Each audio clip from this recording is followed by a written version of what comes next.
మా డాడీ గురించి చెప్తా అన్నా కదా.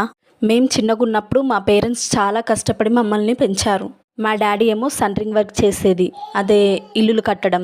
మా మమ్మీ ఏమో పండ్లు అమ్మేది. ఎట్లా ఈ నూకే బండి ఉంటుంది కదా, దాని మీద ఇల్లు ఇల్లు ఇట్లా తిరిగేసి గల్లీలు గల్లీలు తిరిగి పండ్లు అమ్ముకొచ్చేది.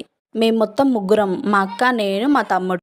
మా ఇద్దరిని స్కూల్కి పంపించేసి మా తమ్ముడినేమో ఆ బండి కిందంగా జాలిలాగా ఉంటుంది కదా, ఆ జాలీలో పండబెట్టి ఇట్లా తిప్పుకొచ్చేది. మా తమ్ముడు అప్పుడు చిన్న బాబు కదా అట్లా.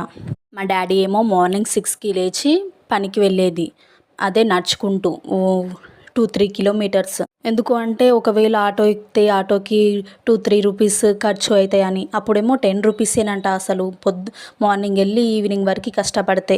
ఆ వచ్చే 10 రూపీస్లో 1 రూపీ ఏమో మా డాడీ బీడీలు తాగేది, బీడీలకు ఉంచుకొని మిగతా 9 రూపీస్ మా మమ్మీకి ఇచ్చేదంట.